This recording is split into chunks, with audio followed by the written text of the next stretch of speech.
Numbers have always made sense to me in a way people never did. While other kids were reading comic books, I was studying my father's accounting textbooks, fascinated by the elegant dance of debits and credits. By age 12, I could spot errors in tax returns that even seasoned accountants missed. My father called it my superpower. My older brother Marcus just called it weird. There she goes again, buried in spreadsheets. He'd sneer whenever he caught me working on practice problems. Live a little, Emily. Nobody likes a human calculator. But I didn't care. Numbers were honest in a way humans weren't. They didn't play favorites or hide their true intentions behind fake smiles. 2 plus 2 would always equal 4, no matter how much you wished it didn't. That dedication led me to become a forensic accountant, specializing in fraud investigation. While Marcus followed in our father's footsteps, taking over his successful construction company and expanding it into a multi-million-dollar enterprise, I built my reputation methodically, one case at a time. My work wasn't flashy, but it was meaningful. I helped small businesses recover stolen funds, exposed embezzlement schemes, and even assisted in bringing down a notorious money laundering operation. Not that any of that mattered to my family. At every gathering, Marcus dominated the conversation with tales of his latest business conquest, while my parents beamed with pride. My work was relegated to footnote status, barely worth mentioning between discussions of Marcus's new contracts and expansion plans. "So, Emily," my mother would say, her tone carefully neutral, "still doing that audit thing?" I learned to smile and nod, to accept my role as the less successful sibling. It wasn't worth explaining that I just helped recover millions in stolen pension funds, or that the FBI regularly consulted me on complex financial fraud cases. In their eyes, I would always be the odd one out, the daughter who chose a strange, unglamorous path instead of joining the family business. Everything came to a head at our father's retirement party last spring. The ballroom of the Grand Hotel was packed with business associates, friends, and family, all gathered to celebrate Richard Anderson's 30 years of success. Marcus, as the new CEO, was set to give the main speech. I arrived early, helping Mom with the final arrangements while trying to ignore the way she fussed over Marcus's place at the head table. My own seat was tucked away in a corner, practically hidden behind a large floral arrangement. "Emily, darling," Mom called out, her voice carrying that familiar note of disapproval. "Couldn't you have worn something more festive? This is a celebration, not a day at the office." I glanced down at my charcoal gray pantsuit, chosen specifically because I had to head straight to court after the party for a major testimony. "I have work later, Mom." She sighed, that special sigh reserved for my many disappointments. "Of course you do. Heaven forbid you take one day off to properly celebrate your father's retirement." Before I could respond, Marcus swept in, commanding attention in his perfectly tailored Italian suit. "Mom, the place looks amazing." He kissed her cheek, then turned to me with that familiar smirk. "Hey there, little sister." Still rocking the auditor chick, I see. I forced a smile, reminding myself that this was Dad's day. "Hello, Marcus. Congratulations on the new development deal." "Oh, you heard about that?" His surprise seemed genuine. "Didn't think you kept up with actual business news, being so busy with your, what do you call it? Financial forensics." "Forensic accounting," I corrected, even though I knew he was perfectly aware of my job title. "And yes, I do read the business section occasionally." The party progressed predictably. Dad gave an emotional speech about building the company from nothing. Mom cried appropriately. And then it was Marcus's turn at the microphone. He started well enough, talking about our father's legacy and the future of Anderson Construction. But then 3 glasses of champagne in, he went off script. "You know," he said, swaying slightly, "Dad always taught us that success comes from taking risks, from thinking big. Some people," his eyes found mine in a crowd, "prefer to play it safe, to sit in dark offices counting other people's money, too afraid to get their hands dirty in real business." A murmur went through the crowd. Mom's smile became fixed, while Dad shifted uncomfortably in his seat. "Take my sister Emily, for example," Marcus continued, ignoring Dad's warning look. "She could have been part of something great, could have helped grow the family legacy. Instead, she chose to become a glorified accountant, spending her days nitpicking over receipts and bank statements." I sat perfectly still, my face carefully blank as he continued his drunken monologue. "I mean, what's the point? What real value does someone like that add to the world? At least real accountants help businesses grow. But forensic accounting, he laughed, the sound sharp and cruel. That's just a fancy term for professional tattletale. Absolutely useless in the real business world. The room had grown uncomfortably quiet. I could feel pitying glances from nearby tables, could see Mom's mortification and Dad's anger. But I didn't move, didn't react. I learned long ago that showing emotion only gave Marcus more ammunition. Marcus, Dad finally interrupted, his voice stern, that's enough. But Marcus was on a roll. No, Dad, it needs to be said. While I'm out there making real money, building real things, Emily's playing detective with spreadsheets. It's embarrassing. She's leaving. I finished for him, standing up smoothly. I'm leaving. Dad, congratulations again on your retirement. I'm sorry, but I have a court appearance I can't miss. I walked out with my head high, ignoring Mom's pleas to stay and Marcus's drunken calls of "see, can't even take a joke." I had a job to do, testimony to give that would help convict a man who'd stolen millions from his employees' pension fund. My work mattered, whether my family understood that or not. The next 3 months passed in a blur of cases and court appearances.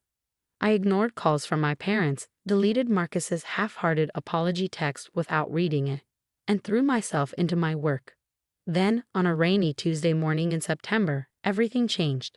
The call came at 7:15 a.m., just as I was settling into my office with my first coffee of the day.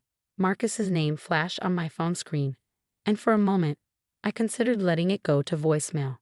But something, instinct, maybe, or just years of ingrained big sister obligation, made me answer. Emily? His voice was rough, desperate in a way I'd never heard before. I need your help. The company, there's something wrong. Very wrong. I leaned back in my chair, fighting the urge to remind him how useless my skills were supposed to be. What kind of wrong? Numbers aren't adding up. Money missing. Lots of it. Millions maybe. I can't. He took a shaky breath.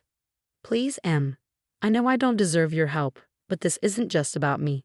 Dad's retirement fund is tied up in the company. If something's happened, I closed my eyes, already knowing I wouldn't refuse. Not with Dad's future at stake. Send me everything you have. Bank statements, transaction records, vendor contracts. Everything from the last 2 years at least. Thank you, he whispered, sounding close to tears. Emily, I cut him off. I'm not doing this for you. I'm doing it for Dad.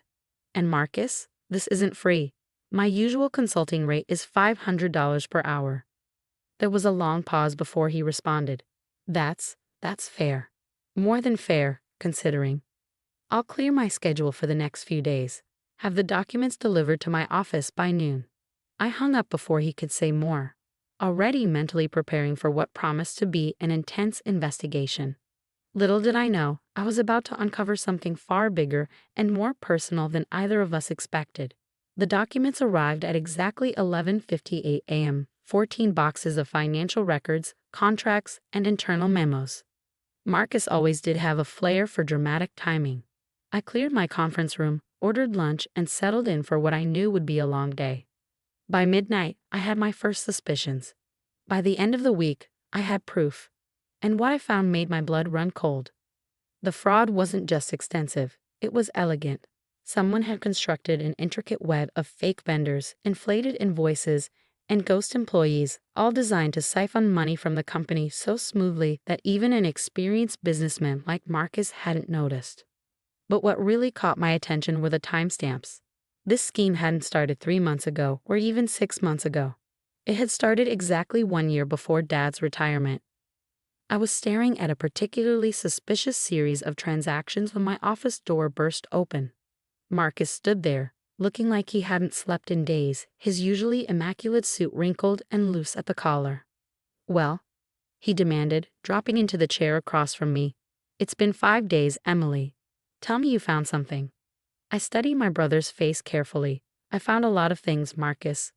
The question is, how much do you really want to know? He ran a hand through his disheveled hair. What's that supposed to mean? I want to know everything. This is my company we're talking about. Dad's company, I corrected quietly, watching his reaction. At least it was until last year. Something flickered across his face. Guilt?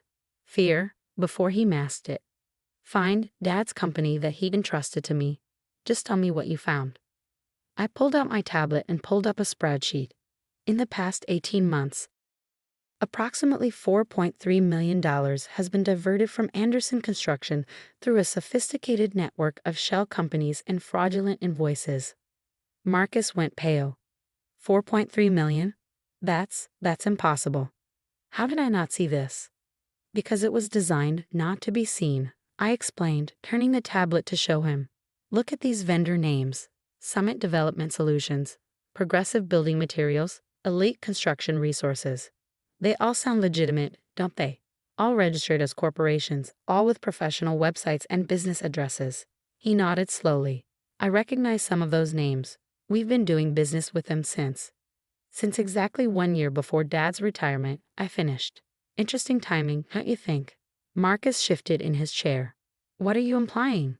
I'm not implying anything yet. I'm stating facts. Fact 1. These companies exist only on paper.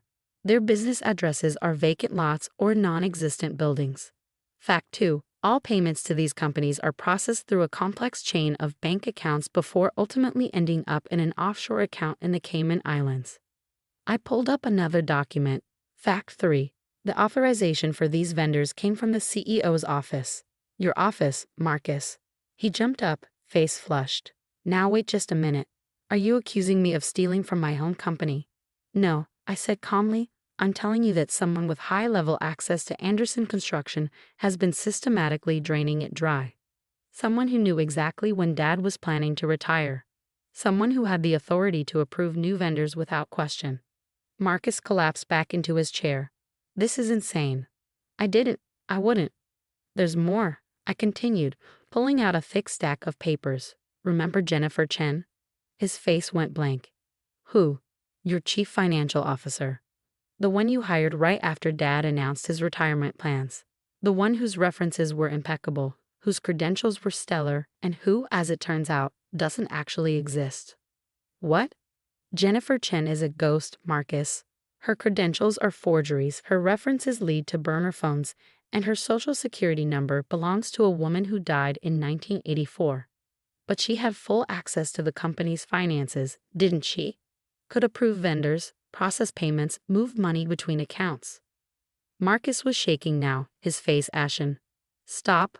Please, just stop. I need to explain. I sat back, folding my hands on the desk. Yes, I think you do. What followed was a confession that broke my heart, not just for the company or for Dad, but for my brother himself. It started small, he whispered, staring at his hands.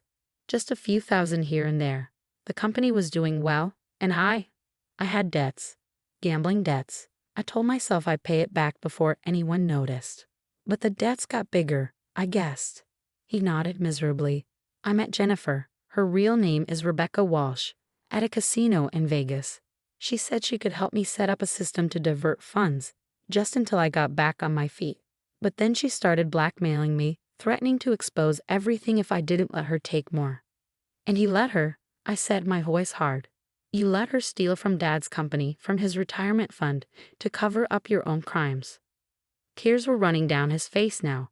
I didn't know what else to do. If this got out, it would kill Dad. The shame, the scandal. I thought I could fix it before anyone found out. I pulled out my phone and pressed play on a recording. Jennifer/Rebecca's voice filled the room, discussing payment schedules with Marcus. His head snapped up, eyes wide with panic. You recorded our meetings? No, I said quietly. The FBI did. They've been watching Rebecca Walsh for months. She's pulled this same scam on 3 other companies. I've been working with them on the investigation since you called me. Marcus lurched to his feet. You set me up. Your own brother. I protected the company. I corrected him. I protected Dad. The FBI is willing to treat you as a victim of extortion rather than a co-conspirator, thanks to these recordings. Rebecca and her associates will go to prison. The money in the Cayman accounts has already been frozen and will be returned to Anderson Construction. And me, he whispered. You'll have to step down as CEO, obviously. There will be fines, probably some community service, but no jail time as long as you cooperate fully. I stood up, gathering my files. Oh, and one more thing, you'll be paying back every penny you took, with interest. I've already drawn up a repayment schedule. It's quite aggressive, but then again, my rates are quite reasonable for a useless forensic accountant. The meeting with our parents the next day was one of the hardest things I've ever done. Mom cried, Dad raged, and Marcus sat there looking like a scolded schoolboy as I laid out the evidence and the resolution. But when I finished explaining how I'd worked with the FBI to save both the company and Marcus from complete destruction, Dad did something he'd never done before. He stood up, walked around the table, and hugged me tight. My brilliant girl, he whispered, his voice thick with emotion. I am so proud of you. That was 6 months ago.